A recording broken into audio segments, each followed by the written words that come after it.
What's up guys, in today's video we'll be going over Nami and OP10.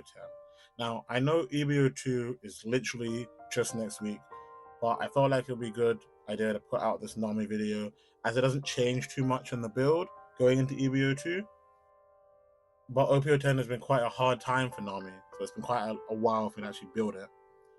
But this is my list. No, it's not the list of the gentleman that won in America for the regionals. But this list, I feel, also caters to the meta quite well, as is, taking inspiration from some of the things he had in his list, but also some bits from my experience as a Nami player. I'm playing Nami for about 4 or 5 sets now, since OP06. And I've had some relatively good plays with him. Highest record of this deck is X1. My meta always has that one guy that has a deck that just Nami can't beat. Ayo, it is what it is. But yeah, so today we'll just go over the cards in the deck. We've got some games, and let's hop right to it. Okay, let's quickly just go over the Nami leader. So this leader is a 5k, 5 life leader that says, when the last card in your deck would leave the deck, you win the game.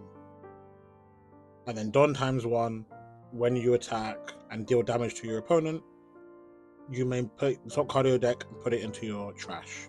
So basically what this lets you do is when your deck runs out, by any means, you win the game on the spot. Regardless if you're mid-counter, your turn, your opponent's turn, the moment the last card in your deck leaves your deck, you win the game. So that is something to think about with this leader. Your game plan is solely just getting to that point. You can win through battle in some matchups, but 99.999% times, you're milling yourself out. Okay, so the first card we're going to go over is Daz Bones, so Mr. 1. So this card is a tech card in this deck. At the end of this, I'll give you guys some some cards you're going to replace it with. But for me, having this as an option is quite helpful depending on the matchups. So let me go over what it does first and I'll explain to you why. So this card is simply just a 1-cost 1k that on play add one cost blue event from your trash to your hand. So what this lets you recycle is your Gum Gavels, which is really important in some matchups because you need the extra counter power and you need those extra 2 mils. And so it's, especially when you're towards the end of your deck, let's say you've used your Kayas, haven't got them back, so now you're running low on your high burst mill potential.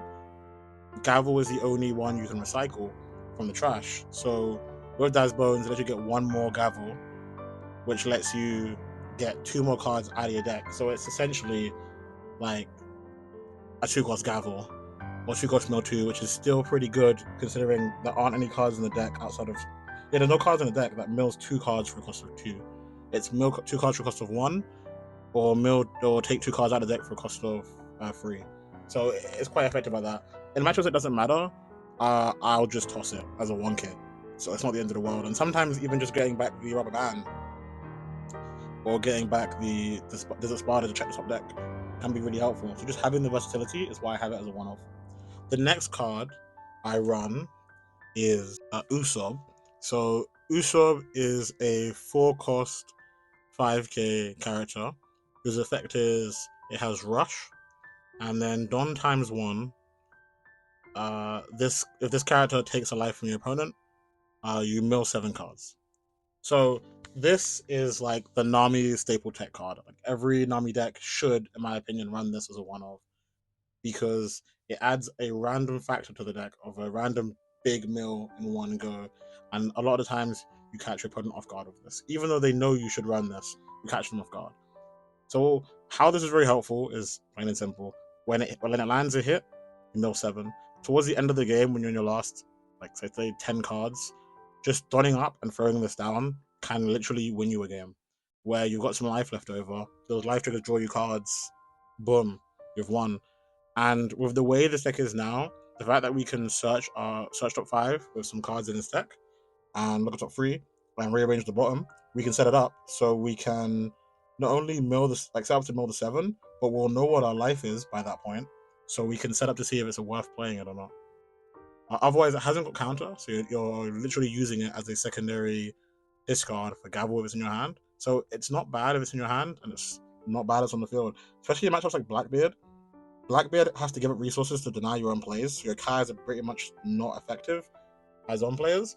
But Usopp can just become such an annoying thing that they have to kind of deal with. And if they don't kill it, you'll get more mills because 9 times out of 10 they can't guard a 9k swing from it. And you don't mind giving up the Dawn early game against Blackbeard because if this can get you closer to winning before they drop 10 beard, you win the game. So that is why we run Usopp. Okay, the next card is the bread and butter of the deck. This is Kaya.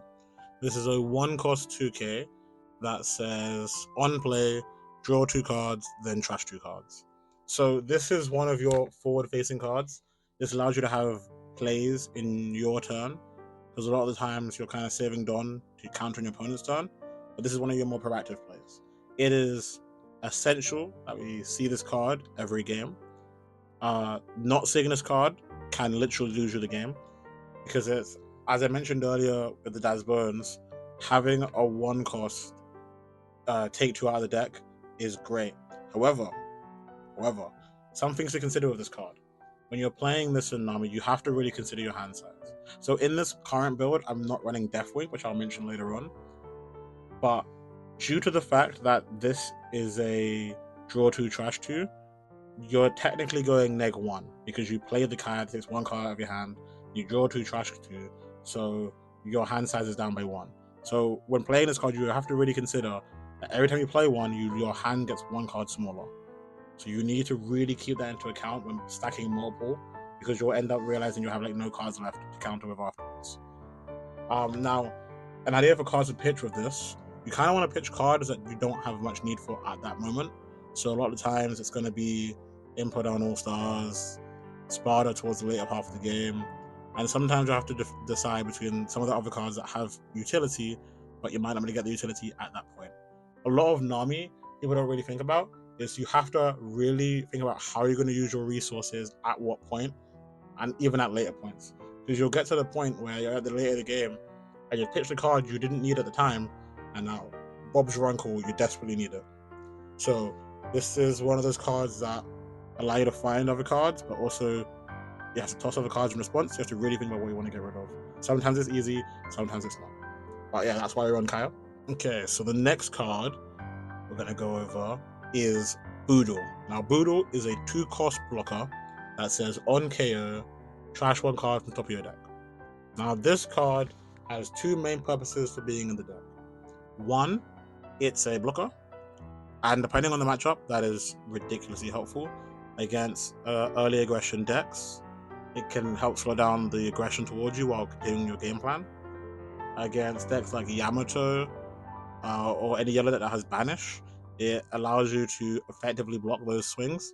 And then with other decks, it just helps you have an out for big swings, because you get to a point where so many 12Ks become too many 12Ks. So this allows to relieve some of the pressure, with the hope of, even if they do kill it, you still get the value of milling a card. It's like, you got to think of it like it's a Omni Love is like how I have to think about it, where it's a blocker you put down in your turn, but in the worst case scenario it mills you a card. In the best case scenario it stops an attack and mills you a card. So it's really good for that. So that's why we run Boodle. The next card we play is Apis. So Apis is a 1-cost 2k that says on play, you may trash 2 cards to then look at your top 5 cards of your deck and add an East Blue type card from there to your hand, put the rest of the bottom of your deck in any order. So why do we run this card? This card has been in and out of my decks for ages. Why do we run it now? So right now we're in a meta where having the extra 2k can be a bit helpful, but searching out all your East Blue cards is where it mostly comes into play. Now, I will say, in builds with Deathwing, Apis is definitely better, but I would say that right now in this build, one of the reasons we run it is because having the 2k alternative to use is amazing. I don't want to use Kaios for 2k unless I'm about to die. But having the ability to filter out your hand for an East Blue card that you really need is great. And if you're thinking about what's in East Blue card, well, your Usopp's East Blue, Kai is East Blue, your Boodle's East Blue, your Nami Searcher is East Blue, we'll get to that one later. And then you have a bunch of events that are East Blue. So just being able to just search all of them, it is an amazing card. I do wish that this card just said you may trash one card from your hand to search top 5. That would have been like a million times better, because that would mean I could play this card and have on 3 cards in hand and still have a card left. The fact that you play this and lose 3 cards sucks to balls. So you're not playing it every game, but there are games where you need to find Kaios, where you need to find Pilafs, where you need to find a Boodle. This is what you play. This is how you find them. So that's why you run it. Okay, so the next card is another tech option, and this card is Hanger. So this is a 2-cost 1k that says activate main, you may trash a card and draw a card. So, by resting this character. So we run this guy because he allows us to have some more proactive plays in our turn. Kind of like a Kaya, slightly worse, but with the potential to be better. So what makes this slightly worse, slightly better, is that if this lives a turn, then it gets like more value, and the moment it lives past 2 turns, it becomes better than a Kyle. Now, a lot of the times, you'll play this in matchups where your opponent isn't doing anything for the first couple turns, where they're too afraid to swing at you. And if you play this behind a blocker, then you can get more turns out of this, where you can just passively fix your hand. So it's quite nice for that. In the later half of the games, it's basically a 1k counter or a trash card. But at the start of the game, it's really good for momentum, especially in decks like Blackbeard, for example, where you might not want to drop your Namis or you can't drop your Kaios because they stop their own plays and just KO them straight with Doku. But a 2-cost is annoying for Doku to deal with because it needs to have 1 minus on it. So it has its perks and advantages in certain matchups, so that's why we use it. Okay, so lastly we have the 1-cost Nami. She's 1k counter, and the effect is when attacking, look at the top 5 cards of your deck and add 1 blue event from your deck to your hand. So this is Nami's version of the 1-cost searcher, but they had to make it slow, so they made it a when attacking effect. The good thing though is you can keep using it. So this card is very helpful in this deck. Just off rip, you normally get at least 1 search out of this, which is great. But if it lives, oh my gosh, just the fact that you're able to search continuously and set up the bottom of your deck, it just adds so much value to this deck. And this is a card that has a higher skill ceiling than people realize, because people just think, oh, I'm gonna use and grab the best draw card I can. Sometimes it's actually a lot better to set up the bottom of your deck and take dead cards out first. So that way the bottom of your deck has a lot better line to draw into to end the game, versus just taking all the good cards out of it and leaving your bottom to just be like characters and bad options at the time. Because what will happen if your hand gets low at that point, you got nothing left to use. So this card is definitely more complicated than it looks, but it's extremely amazing. You want to see this in like every starting hand, basically. Like it's just, yeah, it's great. Okay, so that ends it for the characters you run on the deck. So the rest of the card are events. So the first event we're going to go over is Desert Spada. It's a 1-cost event that says counter plus 2k. Then you may look at the top 3 cards of your library and reorganize them and put them back on top or on the bottom. So this card is mainly in here for its trigger. So its trigger says draw 2, trash 1. So yeah, this card is a decent counter against the 6k swing. It's nice. It lets you look at the top 3 cards, which is nice as well, so it gives you information. But that trigger is why you run this, because if that's in your life, it's a draw 2 trigger, which is amazing. So that's why you run that. The second card we run is Impel Down All Stars. It's a 1-cost event that has an effect that I'm not going to read because it's useless. But the trigger, draw 2 cards. This card's trigger rivals Pilaf at being one of the best triggers to see. You never want to see this in your hand. If it's in your hand, tough shit, but you never want to see it. If this is in life, if all 4 are in life, you are having a great game. That's just plain and simple. The main effect itself, is a one cost trash two cards to draw if your leader's in Vankov. Since your leader's not, it's a one cost trash two, which there are matchups that works with when you have Deathwing, but since we're not running Deathwing, that main effect is just not really helpful. Okay, so the next one is Usopp's Rubber Band of Doom. This is a one cost event that gives 2k counter, and it lets you trash the card of your deck. And its trigger is draw one and then trash one card from top of your deck. So this is basically a draw two trigger. Even though you only draw one, you draw one goes out. You take two cards out of your deck, so that's why you look at it. It's another card where it's like, it's decent in the early game and it's good to have in life. That's like the reasons we run it, to be honest. A lot of the times, if you're playing cards like Gavel, you don't mind pitching cards like these, one cost cards, because as the games go on, they become less and less helpful, depending on what you're playing against. But they are a nice cheap counter where they have the trigger to draw, take two cards out of the deck, so that's what we play them for. It's quite nice and handy for that. Okay, so the next card we play is Gum Gum Gavel. This is a one cost event that says you may trash a card from your hand. Your leader gets plus 4k for that battle, and then you trash two cards from top of your deck. So this card is very good, but it's very important that you keep that in mind, that it says leader. This can't give counter to your characters, otherwise it would be broken. So this is a one cost event that while you have to trash a card, you also take two cards off of your deck. So it's very, very helpful in the fact that it mills two cards, it can protect something and get a dead card out of your hand. So it just has a lot of versatility, but it also does eat cards in your hand. Something you have to think about. You don't really want to see more than two of these in your hand at a time, because then you're gonna have to start discarding some of them because your hand's gonna get too small. But overall, it's a really good card.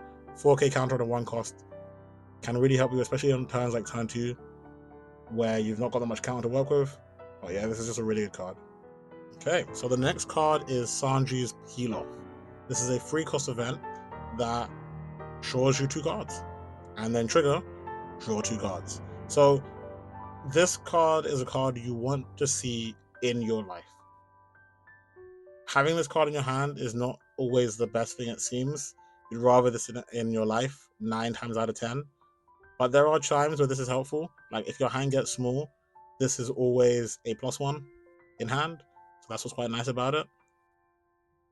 So those are all its uses. It's just a draw card. It takes two cards at any point out of your deck. So that's why we run it.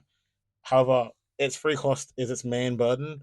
If Bandai ever released a 2-cost card that drew two cards, oh my gosh, this would be terrible for the game because Nami would be ridiculous. But yeah, right now they make it fair by making it a free cost. Okay, so the next card is White Snake. It's a 2-cost event that says your leader gets plus 1k for the rest of the turn, and then draw a card. So this card is quite nice. It helps with a lot of decks that have low power and swings. A lot of aggro decks lose to this because you drop this down, maybe even two of these, and just can't hit you anymore. And it draws your cards, so it's great. The trigger is not good. It's look at top 5 and reorganize. It can be helpful, but because it doesn't take any cards out of your deck, most of the time you're not triggering unless you're rather in hand.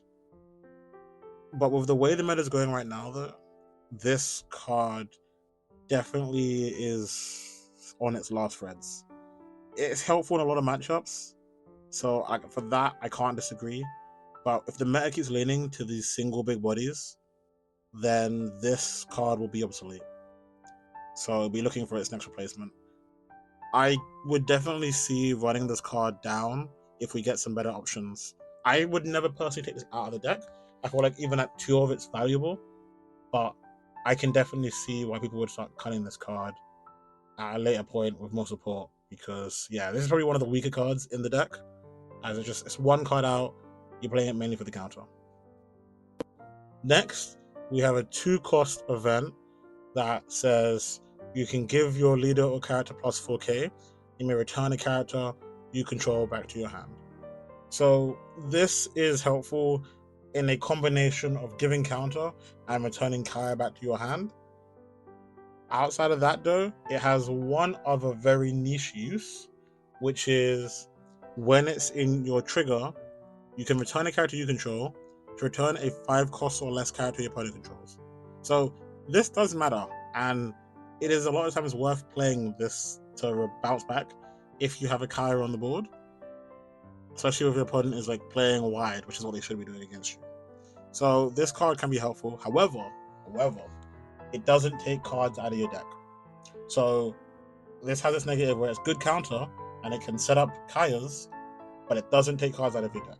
So when looking for better support down the line, this will probably be a card that is also considered to be taken out because of that straight fact alone that it doesn't take cards out of your deck. Possible K is nice, countering, but the lack of taking cards out of your deck means that this card does not enable your win con. It only adds on to another card. So just keep that in mind when building your deck with this card in mind. Okay, now for the last card in the deck, we run 2 cost Love Mellow.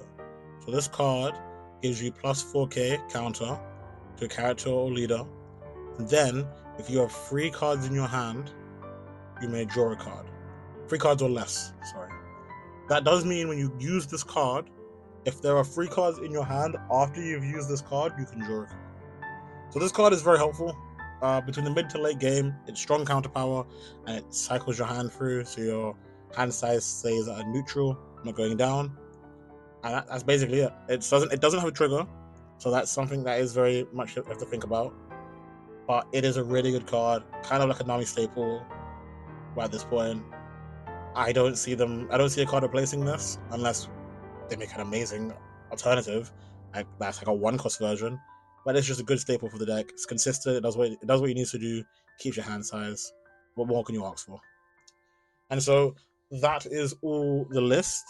We'll hop over to the games, and then after the games, I'll talk about some tech cards you can run in addition to the ones that are in the deck right now. But that's up to you and your meta.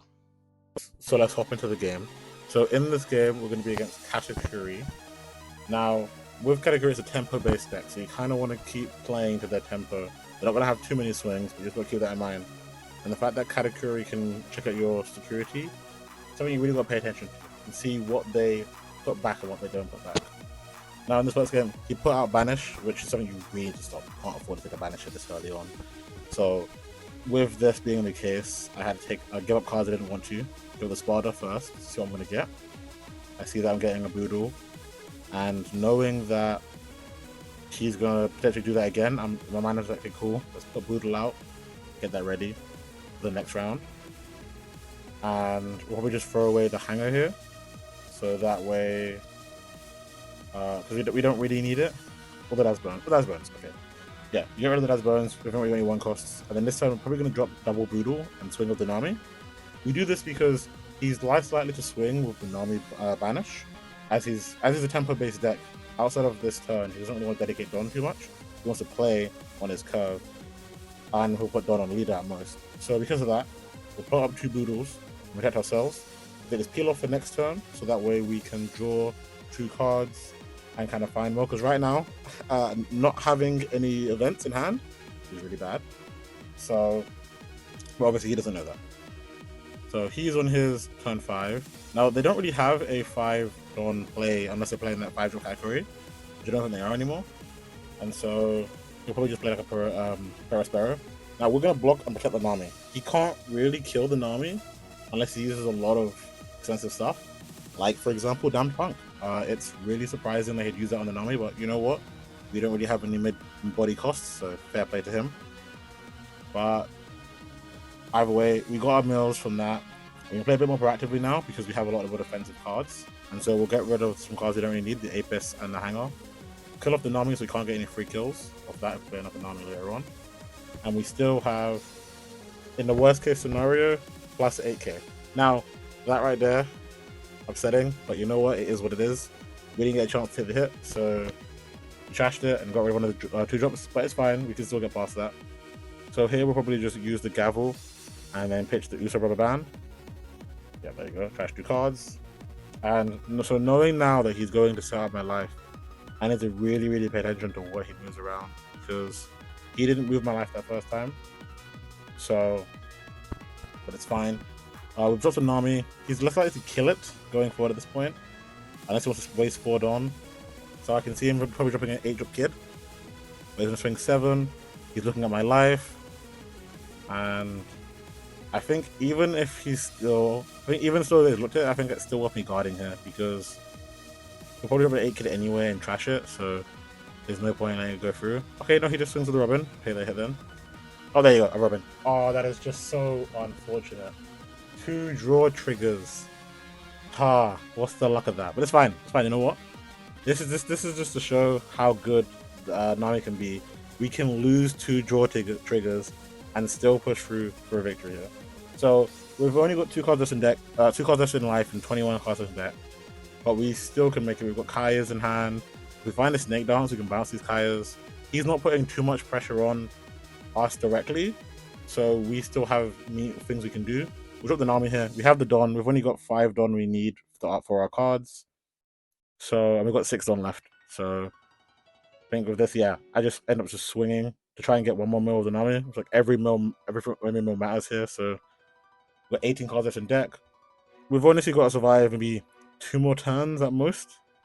If we can get the Namis, both the Nami swings, and get the Kaya back, we can probably go down. But yeah, looks like he's gonna swing for that. That's fine though. That's basically a blocker. So swing face. We'll use. I was thinking of using the blocker, but I will use Snake Dance here. Use the Snake Dance. Get a Kaya back. We've just secured that, so he can't stop that play from happening. And he'll probably drop 8 kid. I can see 8 kid must be coming soon. I can just steal it. He'll swing 7. We'll block this. Get the mill and okay, accurate. But didn't put anything in life. I'm fine with that. We use Sunny's peel off and we drew into double Kaya. I'm just like, wow. That actually that is actually mental. So now I'm trying to think, can I survive 1 more turn and do like some Kaya shenanigans?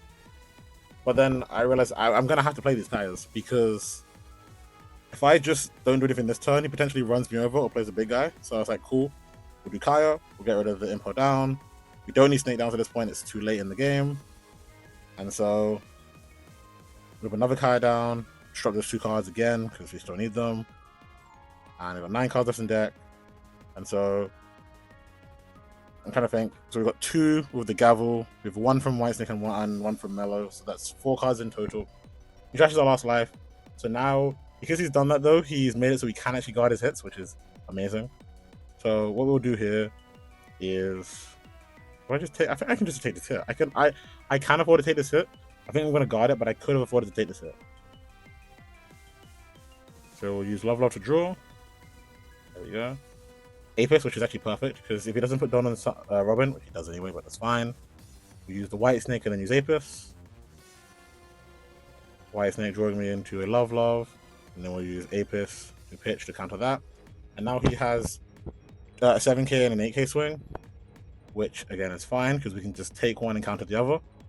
So in knowing this, I think I just take this hit. It was a draw trigger, amazing.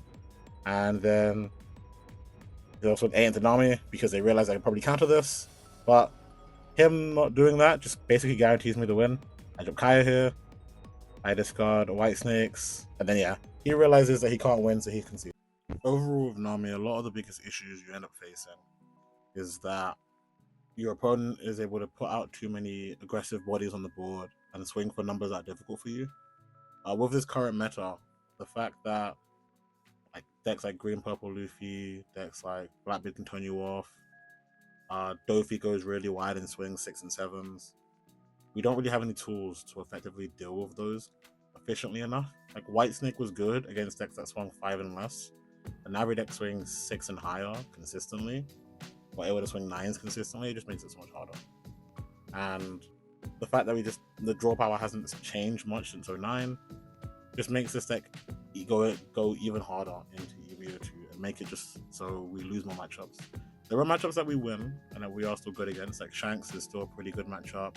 RP Luffy is pretty favorable, But these are decks that take their time and go slow and win on the end of the board. But we can still lose those games. It's not a guaranteed 100%. It's more of like a 60-40. But overall, that's my experience with Nami. Some cards to mention that are worth putting in that could potentially change how your matchups go. One of them is Gravity Blade, Raging Tiger. Another one is a Bricky Brickfist. I can never say that right. And the last one is Deathwing. So these are cards that I've been testing on the side that make certain matchups into certain decks a lot more favorable. So as an example, Gravity Blade Raging Tiger is quite good into Blackbeard, as bottom decking their Burgess when they amass them on the board is really helpful and slows down their aggression. A lot of times they'll place Burgesses and not swing, which gives you the opportunity to place them, bottom them, and then not to think about them until later. A Brickfist is just good for any of those decks that play out a body of turn and state of 5 to 4 cost or less. You can use this to take out Kid, Katakuri, any of those decks that where they play predominant bodies like a Kikanojo or Basil Hawkins that want to sit on the board. You can just get rid of them. They don't have counter, so when you want to swing, you can get through, and it just kind of bricks in hand, and they're more painful on the board than they are in the hand. So that's what you can use that for. You can also use it to put a bunch of Kai's back to hand, so you can give yourself more proactive plays, which is quite helpful. And lastly, Deathwing is just a card that it's got big counter potential being at 6k, so it helps with bigger things. It draws you 2 cards potentially, so it just has that versatility, and its trigger is also decent as well. So overall, these are some of the cards that I would tech in as like 1 or 2 ofs in the deck, depending on the meta that's around me.